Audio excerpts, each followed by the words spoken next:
Leah back with the A-Team. I'm here with Jimmy Smits, and we're going to talk to you a little bit more about New Year Cares Day. New Year Cares Day is all about painting and revitalizing schools to make them look more beautiful. But before you start painting, you want to make sure you prep your space, whether it's outside or inside, correctly so that you don't make too big of a mess. My friend Allison, also with the A-Team, is going to show you the first step.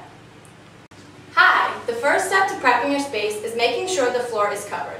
We realized the best method is the 3-layer sandwich.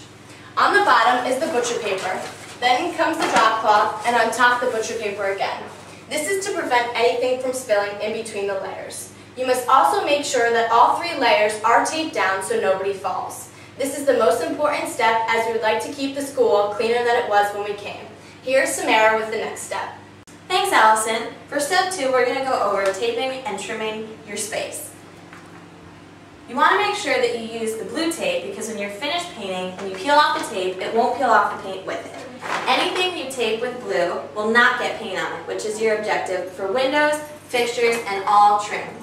As you can see, the side of this window is already taped off. So all you do is rip a piece of tape off of your roll and tape it nicely up against the edge of the wall. Here's Leah for step 3. Thanks, Samara. I'm going to show you the last step to prepping your room for painting.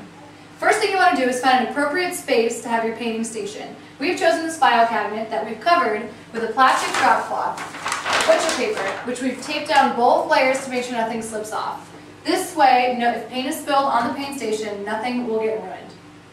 Now, first thing you want to do before you pour any paint is to shake up your paint can. Give it a nice little shake. After that, you simply open your paint can with either your paint key or screwdriver, whatever you have available. Next thing you want to do before you pour is to stir up the paint. Some of the paint will be brand new, some of it will have been used before, so you want to make sure you stir it up so that way the paint looks nice.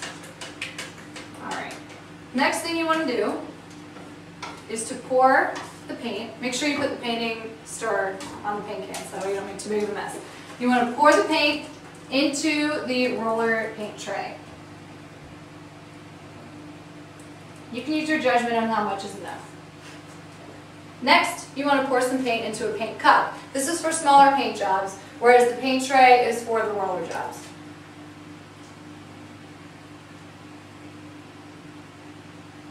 Perfect. If there's too much paint dripping, you can use a paintbrush to wipe up the edges.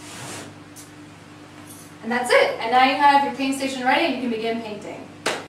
Thanks, Leah. So, we know you guys have a lot to remember after being with us, but we have a helpful hint for you. If you can't remember what we said, we want you to remember to stop. First, shake the paint. Next, tape off every area that you don't want to get paint on. Next, open your paint can. Next, make sure you have your paint station ready. And finally, pour your paint and you can begin painting. Tune in to our next video for more paint instructions. And don't forget to stop!